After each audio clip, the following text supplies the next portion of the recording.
voltamos. Então, então, voltamos. Onde estávamos? Estávamos É, você querendo convencer a gente que você não é especialista em Hannah Arendt. isso. Porque existe. Eu, na verdade, não sou especialista em nada.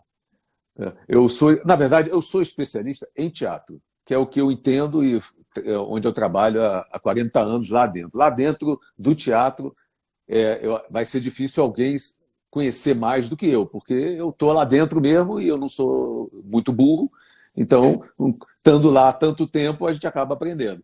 Mas eu sou um interessado, né? Eu sou um curioso. E cada espetáculo que eu vou fazer, eu trabalho, eu tento aprender com ele o máximo que eu posso, né? E eu, quando fiz o Interrogatório, um espetáculo sobre o julgamento de Frankfurt, com 40 atores, é, e uma peça do Peter Weiss, lá, quando a gente estava fazendo, a fala, o tempo inteiro a fala dos nazistas para se defender no julgamento de Frankfurt era sempre a mesma. Eles sempre diziam que eu não tenho culpa porque eu fui ensinado a ser assim. E aquilo me chamou muita atenção, e depois eu fui entender que aquilo era um conceito que anos depois a Hannah Arendt entendeu como um conceito de se livrar da responsabilidade. E ela percebeu também que a diferença importante, que é a diferença entre educar e ensinar. Eu estou falando isso porque, e eu vou entrar nesse assunto, porque, e conectar com o que eu estava dizendo antes, eu não ser um especialista, porque, na verdade, eu não tenho o menor interesse na Hannah Arendt. Eu tenho interesse no que a Hannah Arendt pensa para mim, para que possa me ajudar na minha vida, nos meus pensamentos, o que ela pode somar para trazer transformações para o dia de hoje. Sim.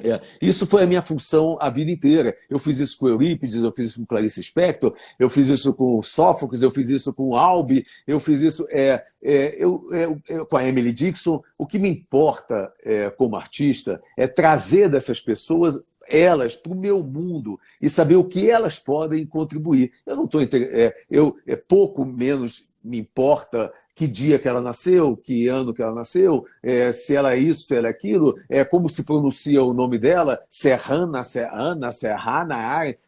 Isso me importa muito pouco. Me importa o que me importa mais o que ela pode me trazer de pensamento. Então, quando ela fez essa distinção entre educar e ensinar, eu entendi perfeitamente que mundo nós estávamos andando e o que estava acontecendo com a nossa educação. Nós não educamos mais. Desde o princípio, desde o início de tudo, a gente não educa os nossos filhos, as nossas crianças, né? A gente simplesmente ensina.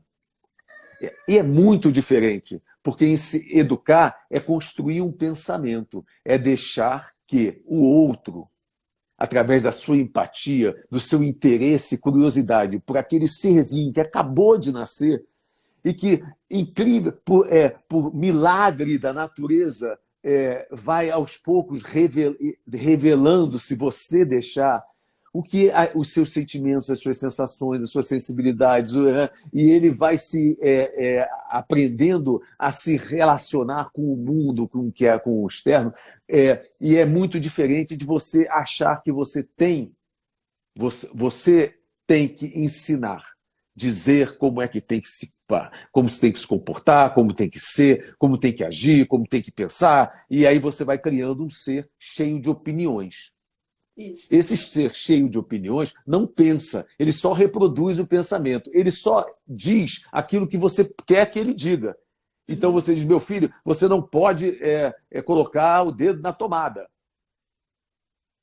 Você sabe disso? Ele disse, sei. E mete o dedo na tomada de novo. Você diz, mas como? Ele não disse que sei, então ele está entendendo. Não, ele está simplesmente repetindo a sua opinião o tempo todo, né, porque ele acha que aquilo vai te fazer feliz.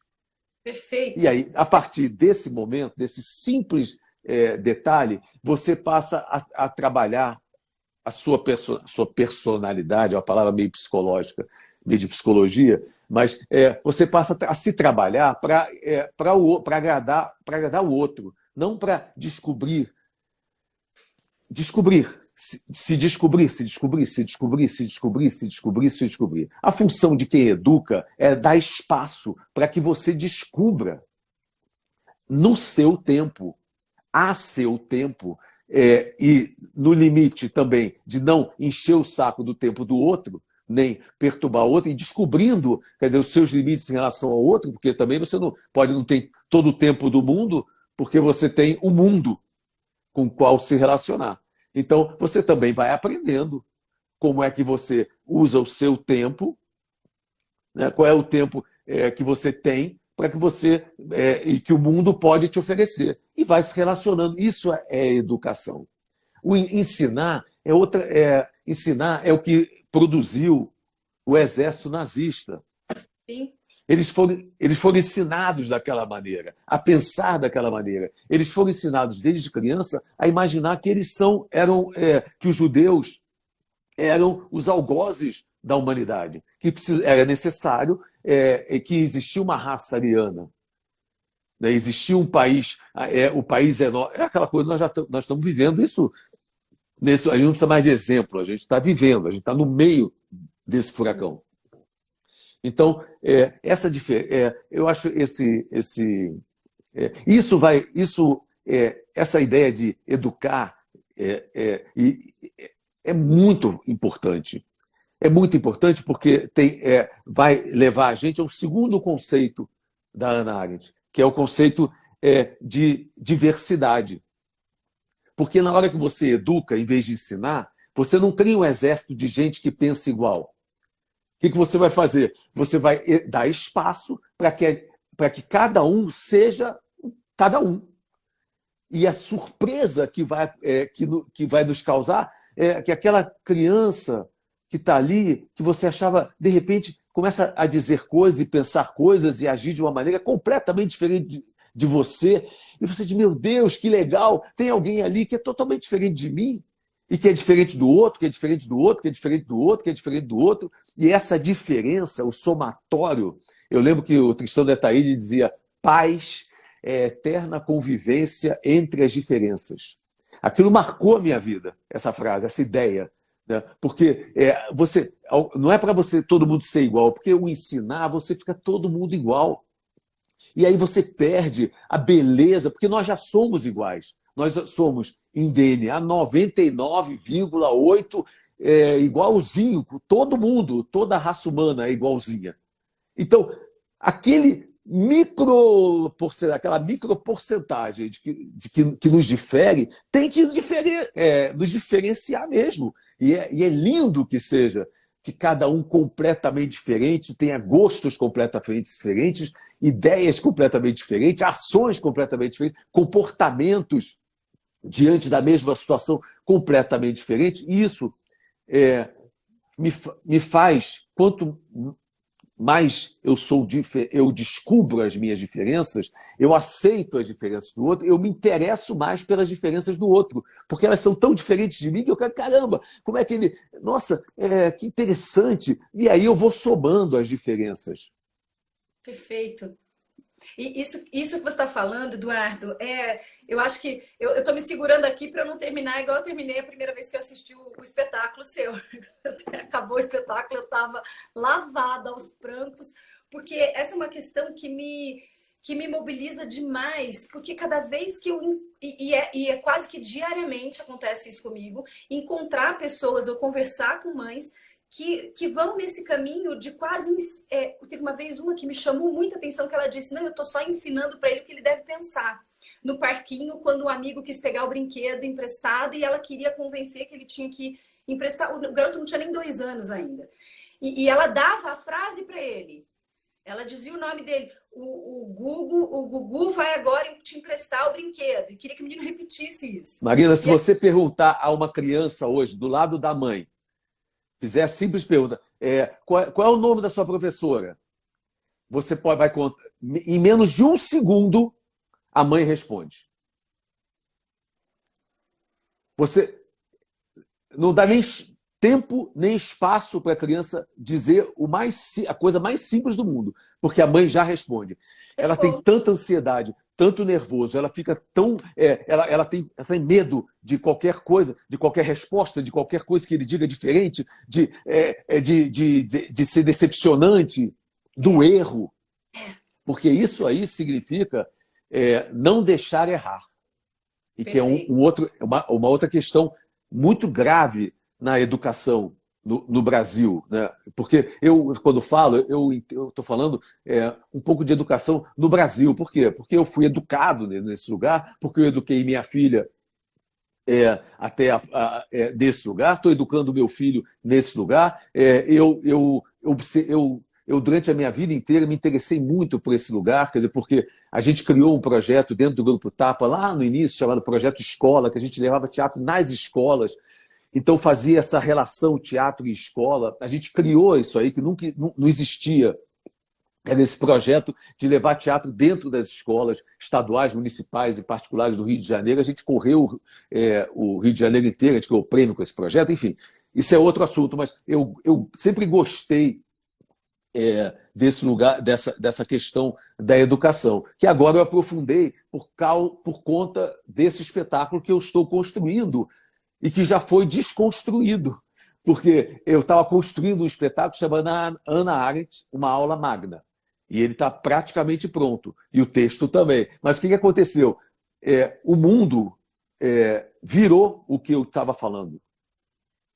Eu passei 3 anos construindo uma coisa para avisar ao mundo, cuidado, porque pode ser que o nazifascismo volte se a gente não prestar atenção, porque nós não estamos educando os nossos filhos, nem se educando.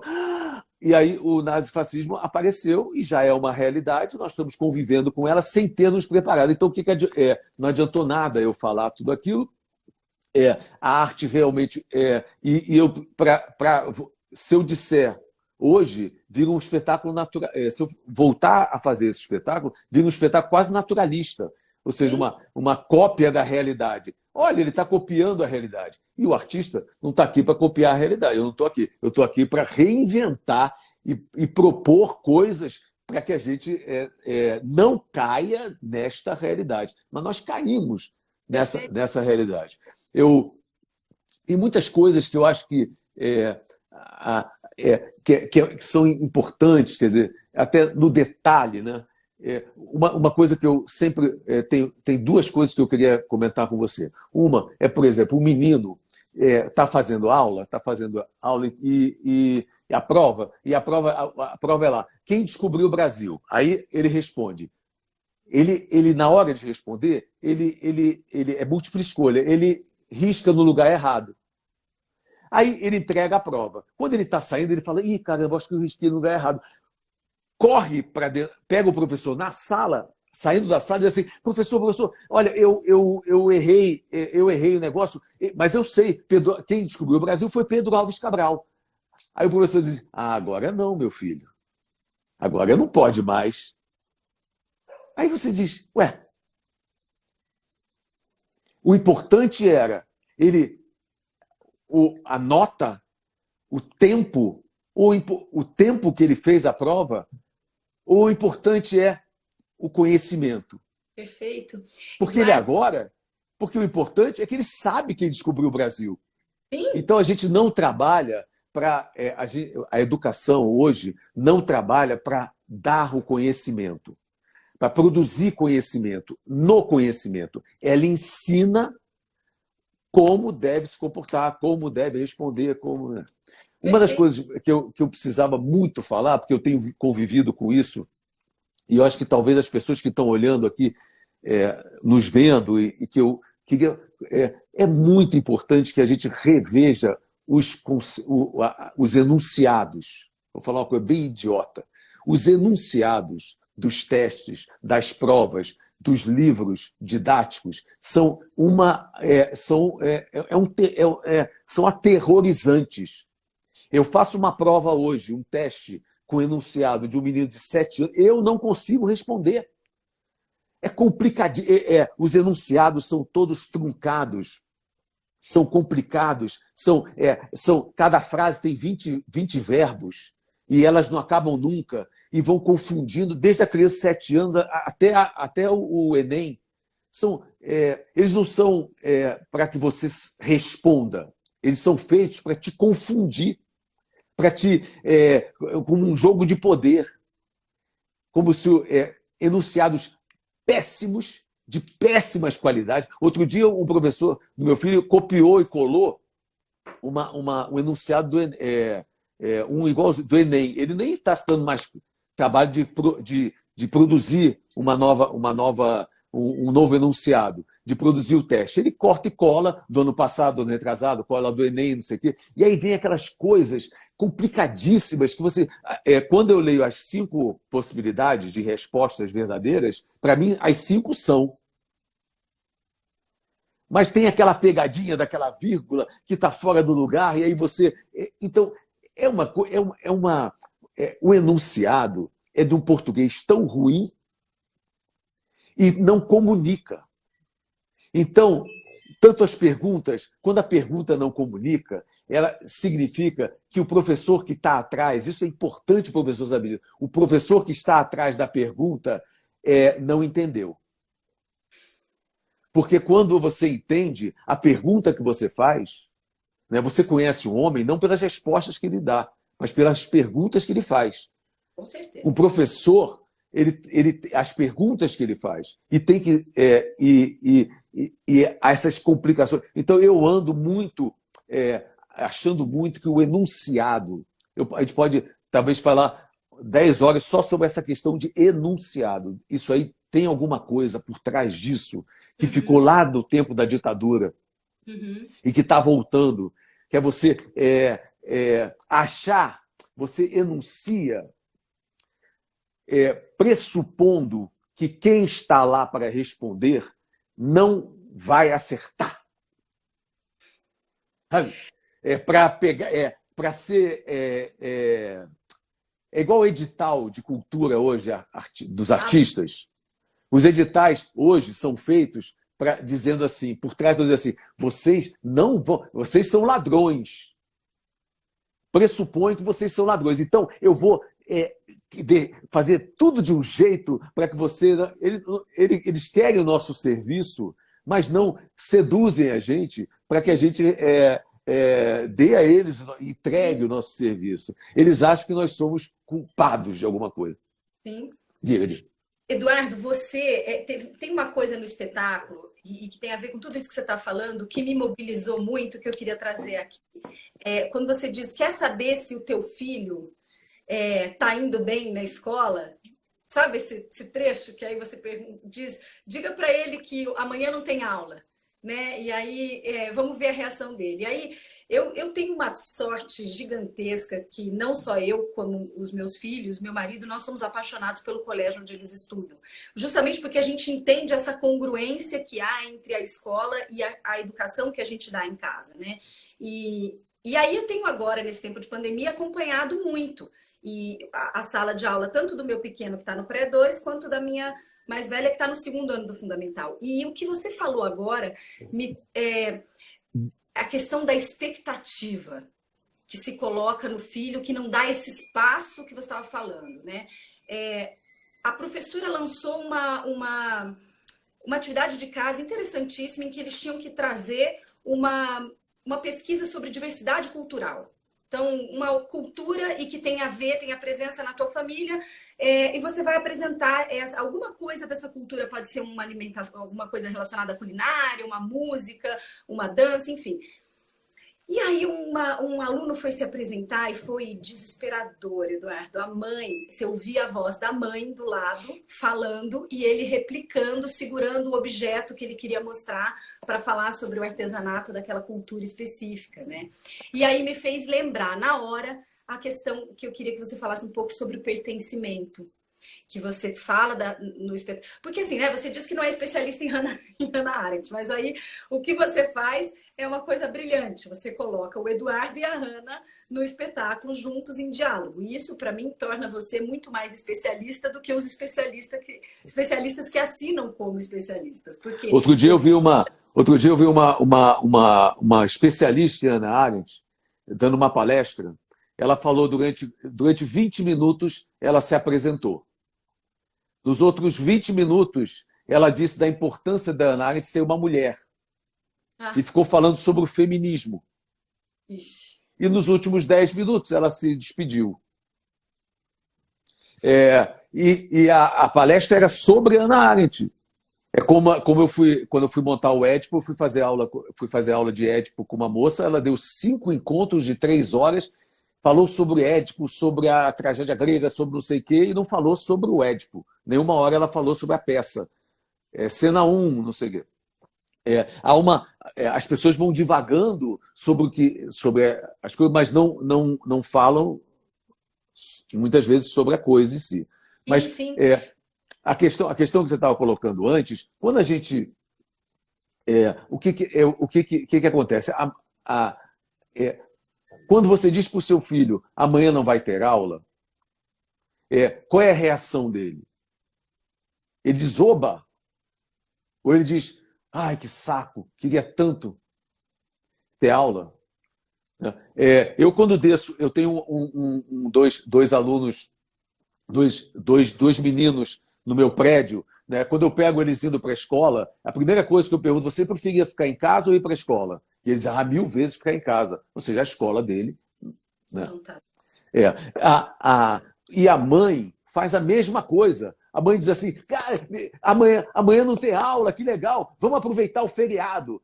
Ih, que legal ai, que saco, hoje é domingo, amanhã você vai ter que ir para a escola.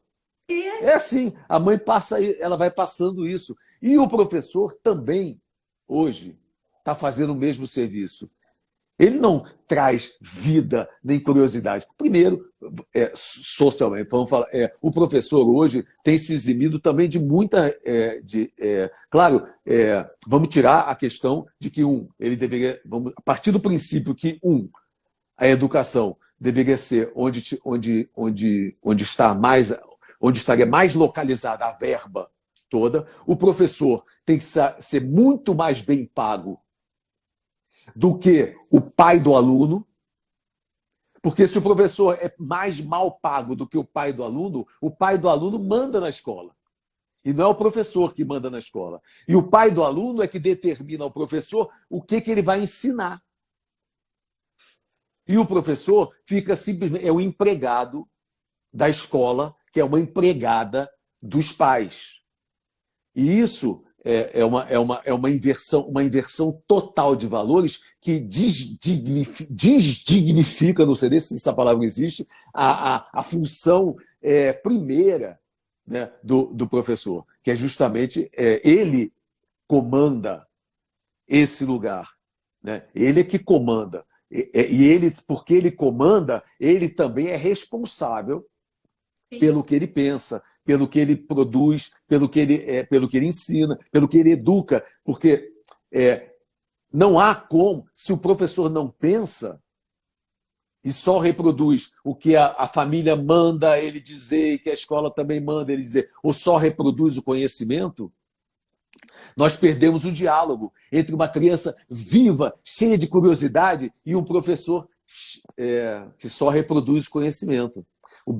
O Benjamin dizia isso, né?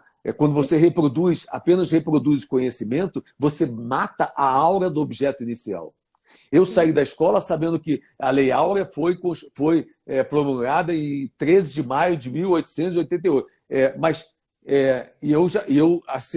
o que a Princesa Isabel pensava, qual é o pensamento, o que acontecia naquele momento, o que eu acho, o que eu penso sobre aquilo, e eu penso uma coisa e o meu colega pensa outro, e o outro colega pensa outra coisa, e o outro colega também pensa, e o meu professor, o que ele pensa? Ao contrário, o professor tem que estar pensante.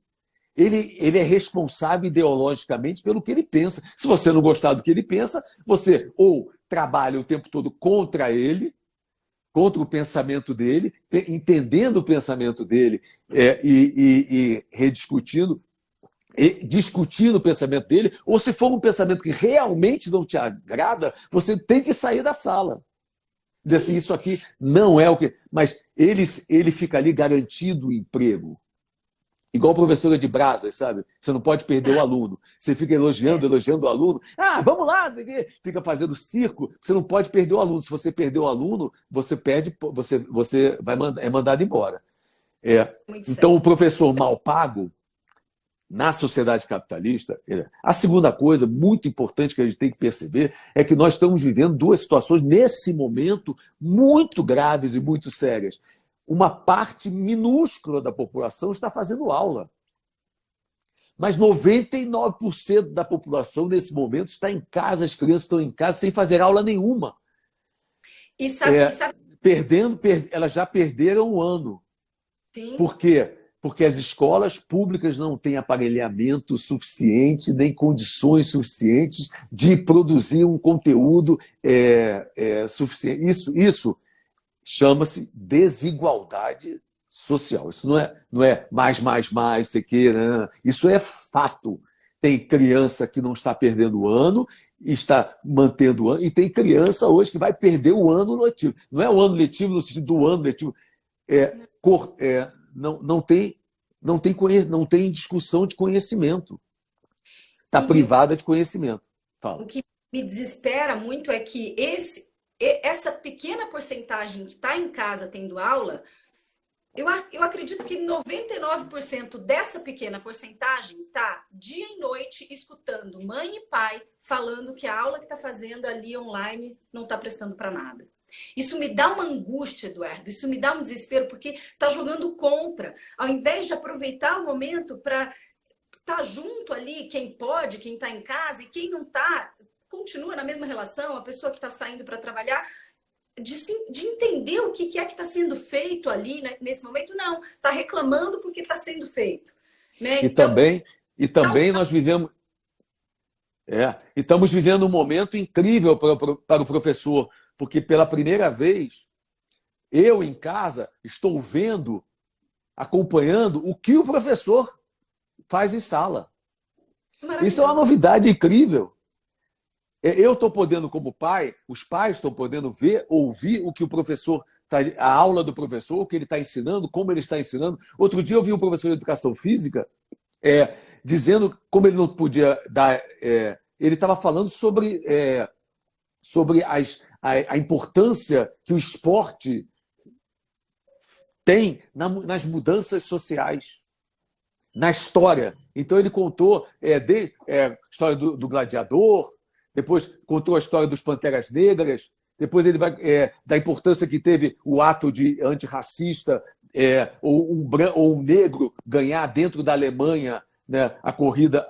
Então, coisas incríveis que o esporte trouxe. Ele narrou isso durante a aula dele, ele ficou contando essas histórias. Mas era nítido para mim que ele não tinha preparo para isso, para contar essas histórias. Ele não sabia contar essas histórias, porque para ele era muito novo estar diante de uma telinha e ter... Ele é um cara do esporte.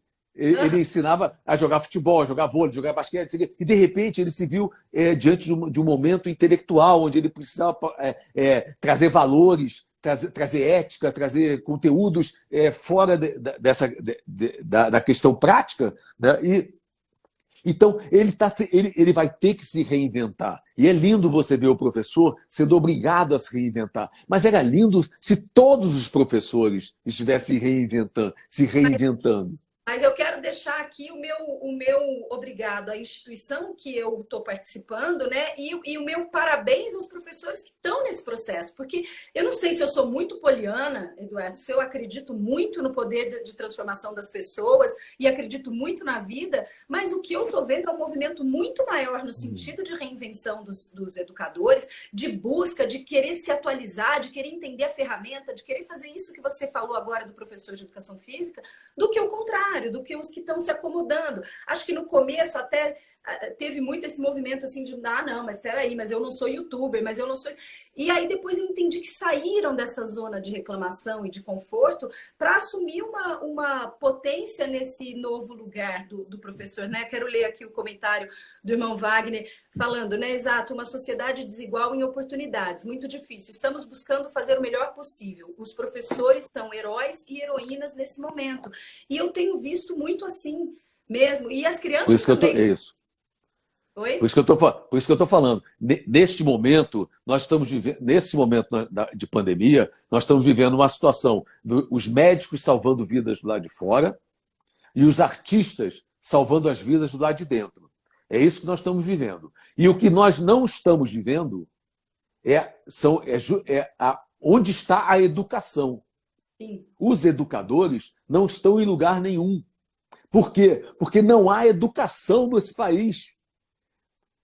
Esses que estão dizendo aí heróis, são 1,1% e são fundamentais e importantes, claro, e maravilhosos, isso é incrível. E esses 1% de heróis na educação são o tempo todo massacrados pela mediocridade. Eu tenho uma historinha que eu nunca mais esqueci, uma professora me dizendo assim, eu entro na sala dos professores e digo assim, gente, tive uma ideia incrível.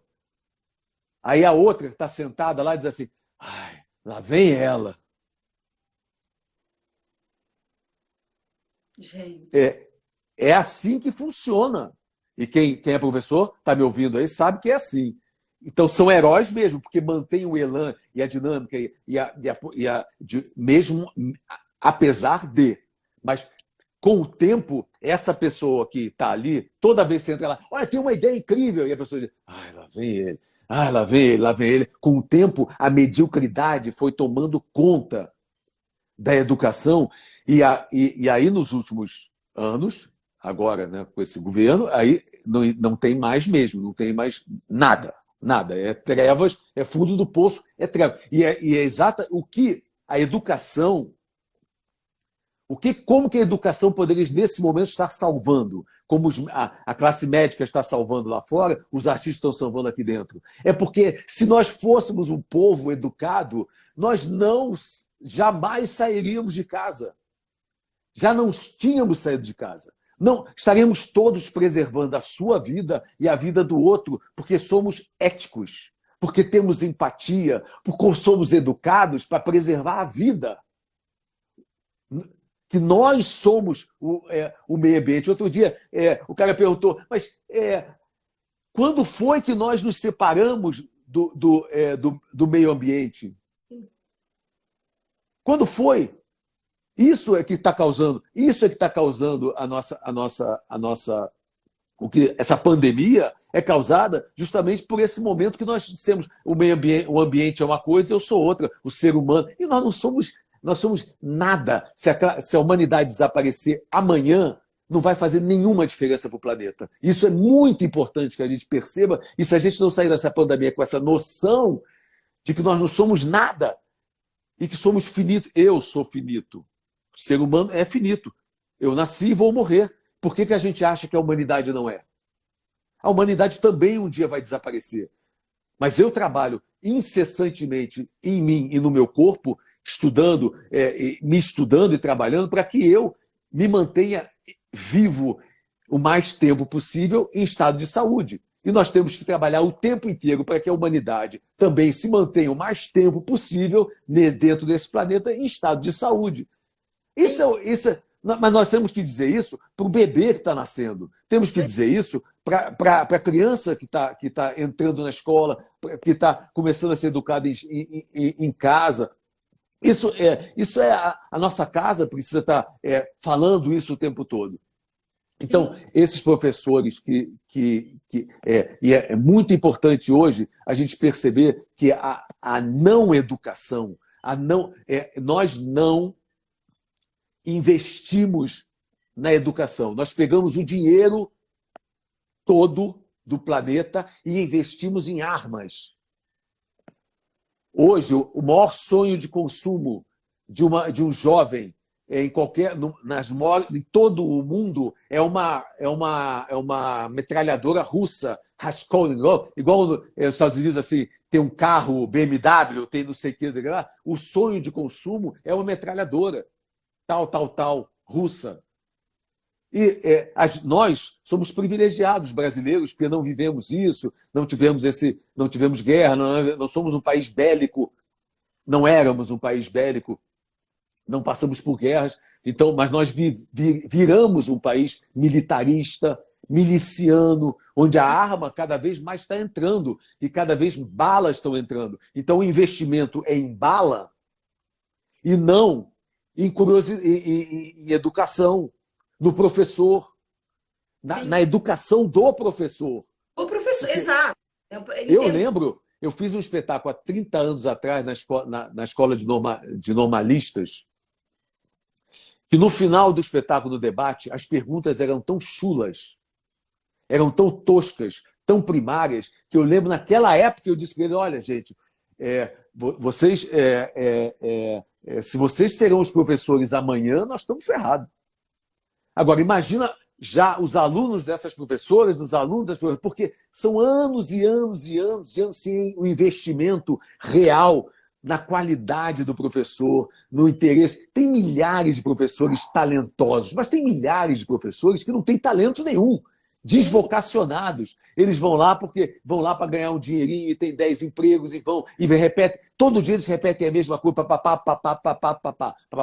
entra na outra sala, não tem pensamento, não tem ideia, não tem interesse, não instiga a curiosidade. Mas, claro,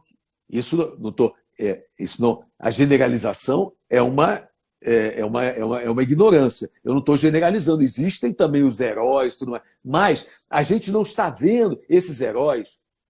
Precisam ser apontados e mostrados o tempo todo para que outras pessoas se espelhem neles e dizem assim, puxa, caramba, se essa professora levou a turma dela ao teatro para assistir o espetáculo e fez um debate depois e discutiu em sala e tudo mais, pô, então eu também posso, então pode ser que seja legal ir também.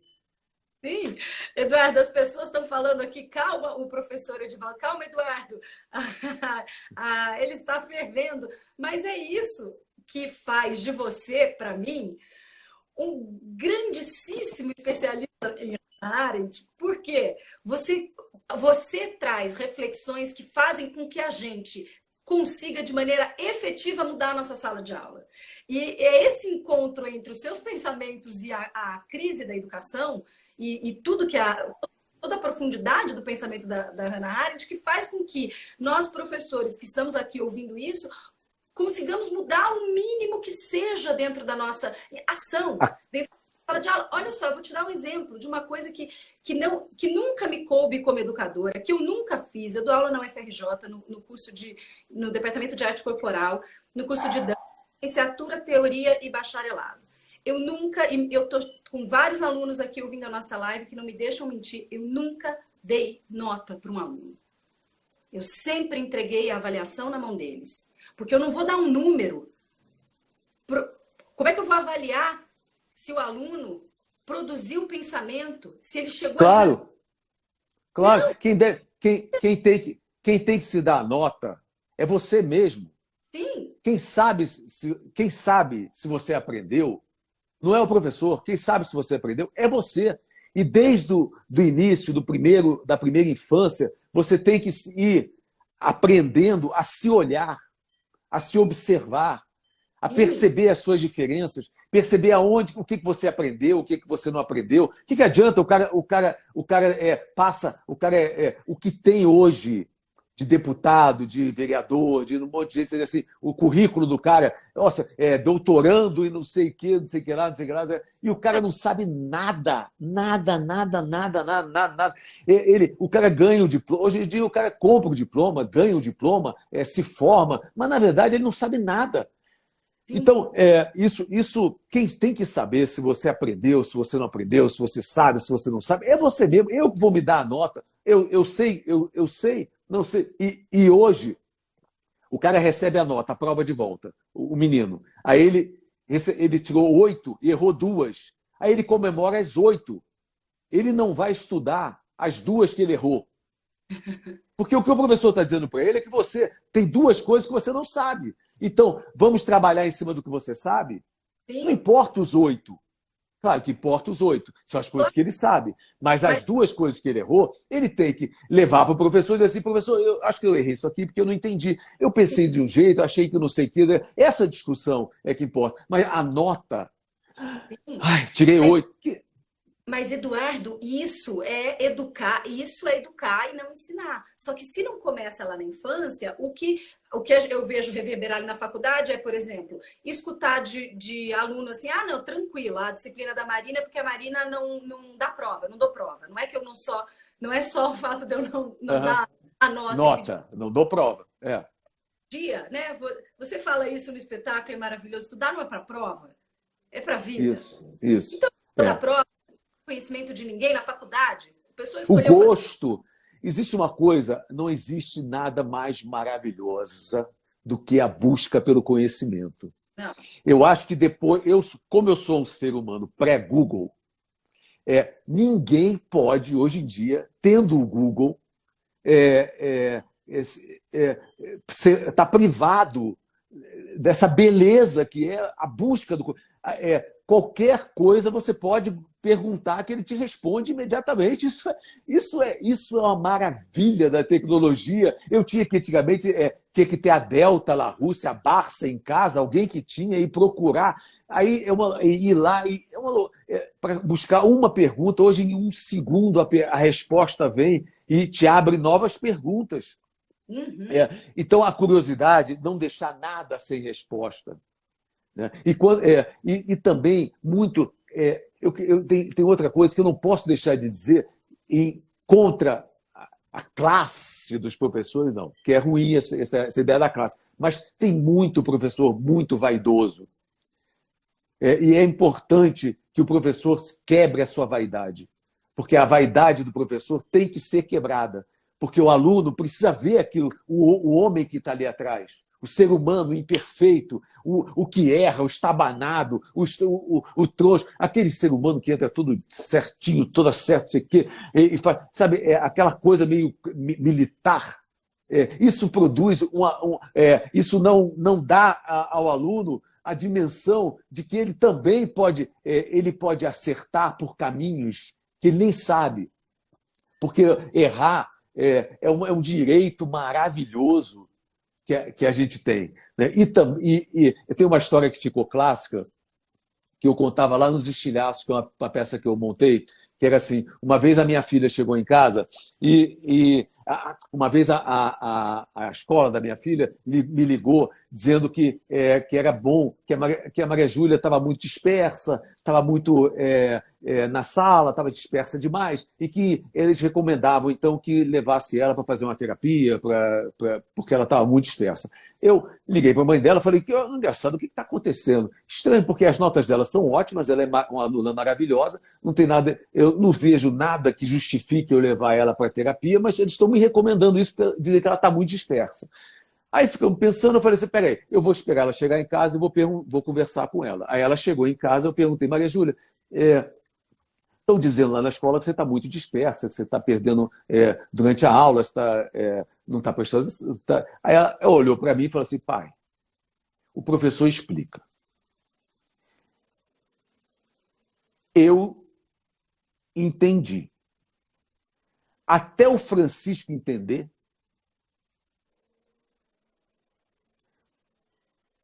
o problema não era da Maria Júlia, o problema era do Francisco. O problema é que ela entendia muito rápido. E o que ela ficava fazendo lá na sala, enquanto o professor ficava horas e horas explicando para todo mundo. Porque tem criança que pegou, já entendeu, pronto. E aí precisa levar em conta esse tipo de criança, que é rápida, que pega imediatamente. Já pegou, já entendeu. Vamos passar para outra coisa. Vai dando outra coisa para ela fazer. Porque há também uma forma de dar aula, de dar aula igual para todo mundo. E o Francisco tem um tempo de entendimento X, a Maria Júlia tem um outro tipo de entendimento Y, e o outro também tem um tempo. E essa variedade dentro de uma sala de aula tem que ser valorada. Sim. a inteligência também tem que ser valorada nesse momento. É, O que é mais... né, a diversidade, né? Como é que o professor também é criativo nessa situação, né? Isso. E valorar a inteligência. Valorar o tempo todo. Qual é o maior valor? O maior valor é a inteligência. Pode ser que o cara dê uma resposta absolutamente fora de propósito para aquilo e seja uma resposta instigante. Sim. Porque as respostas certas, são muito limitadoras. Sim. E não existem, né? Assim, se a gente parar para pensar, se a gente quer educar e não ensinar, né? Eu estou assim lendo as participações das pessoas e é muito gostoso porque eu estou vendo diálogos aqui. Professora Marta Pérez, uma honra de ter aqui, trazendo Klaus Viana em diálogo com o Eduardo, em diálogo com a Hannah Arendt, o irmão Wagner com essa contribuição maravilhosa de São Marcelino. Klaus Viana? Oi? Klaus Viana. Klaus Viana? Ela escreveu aqui quando você estava falando sobre o 8 e o 2 que faltou, né? Ela colocou o aluno, que o Klaus dizia isso, né? Que o aluno só se preocupa em tirar nota 10, como se fosse esse, né? Olha, eu vou te falar. Zé, muito obrigado, viu? Porque eu acho que o Klaus trouxe para a dança, para o movimento, para o pensamento da dança, o Klaus Viana, depois pelo Angel, depois pelo Rainer, que faleceu, depois, são pensamentos. Que o Brasil já teve Klaus Viana, entendeu? E nós estamos pensando, nós já estamos. Eu me sinto um repetidor óbvio da mesma coisa, sabe? Porque como o país não anda, é impressionante, porque o Klaus já disse sobre o corpo, quando ele disse liberta o corpo para todas as possibilidades, quando o Klaus abriu isso e rompeu com a dança clássica, ele já tinha dito isso, tinha dito tudo isso que eu estou dizendo hoje de uma outra maneira, porque parece que uma repetição do óbvio. Eu sou um pouco enfático, professor Edivaldo, porque vai me dando uma... Mas, ao mesmo tempo, isso é bom porque, para mim, isso me deixa em live. Sim. Né? Essas lives dão a gente a oportunidade, nós que estamos aqui do outro lado, em isolamento, desesperados, porque estamos vendo o mundo cair, as pessoas indo para a rua sem educação, esse caos acontecer. A gente precisa gritar, precisa. E essas lives honestas, né, onde as pessoas olham umas nos olhos das outras e vê realmente o que se elas têm, quem é quem, porque é mais claro hoje, né, conhecer as pessoas dessa maneira. Sim. Então, isso me inflama mesmo, porque nós estamos precisando andar para frente. Há um retardo, há um retardo mental. Né? As pessoas estão discutindo as coisas mais óbvias e coisas que eu já resolvi aos 18 anos de idade, já tinha resolvido isso na minha vida e agora tem que tudo de novo. É um atraso danado. Eduardo, me vê assim, olha, eu levantei, você começou a falar isso, eu falei, eu preciso sair, porque a gente vai chegar a uma hora de live, eu estou lendo essas contribuições todas e a tua falha, a vontade de continuar te ouvindo. E aí eu estou assim, eu vou colocar aqui uma imagem que é tua no espetáculo, Educar as Crianças. Estou saindo aqui de casa, porque essa libertação vai acontecer metaforicamente aqui nesse momento comigo, como um convite para que a gente, de fato, olhe para essa... Olha, gente, 2.500 anos atrás, educar as crianças. E não será preciso... Quem falou isso? Quem falou isso? Foi Eurípides. Eu sei, tá aí. O Eurípides ainda era mais velho do que o Klaus Viana. Pois é, um tanto, né? E a gente vai vendo a humanidade avançando para outro lugar que não é para frente, porque não vai para dentro. E aí pessoas iluminadas como Klaus, como Champagnat, né?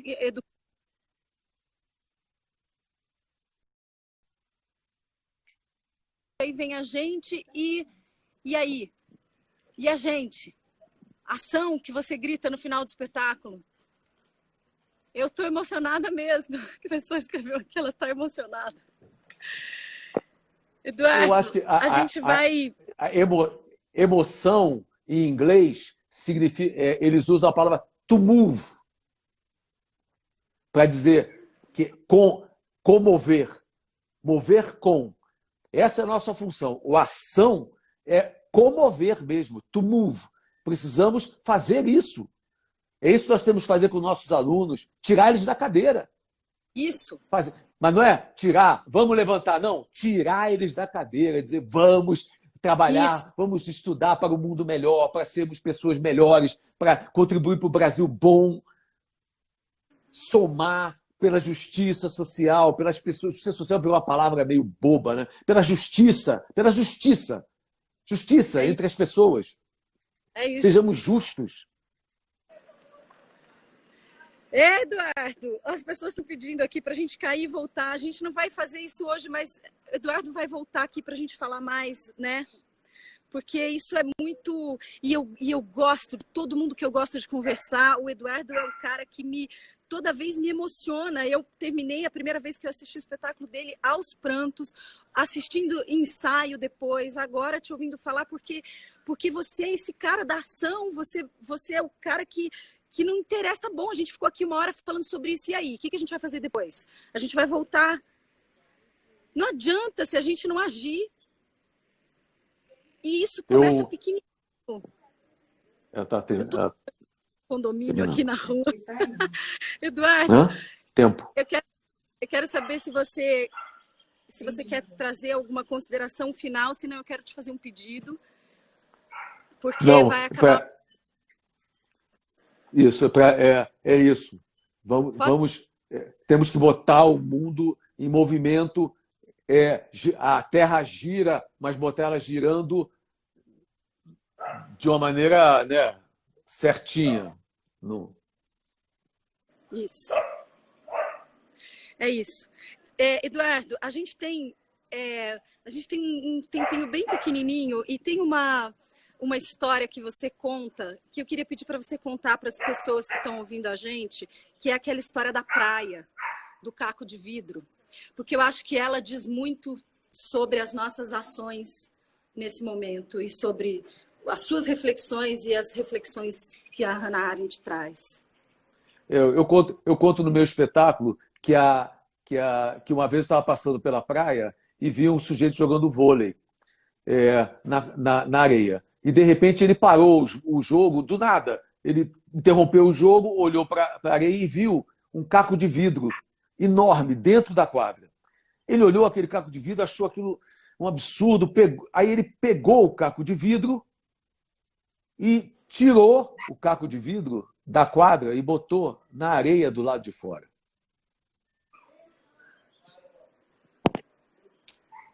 Basta.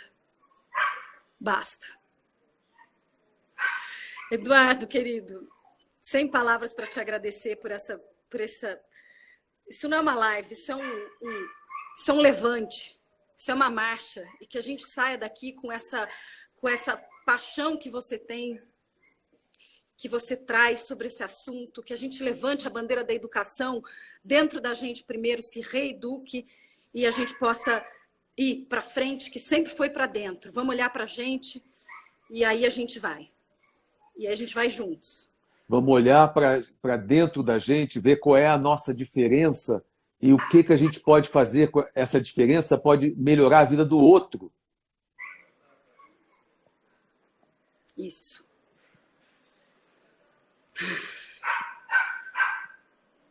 The answer, my friend, is blowing in the wind.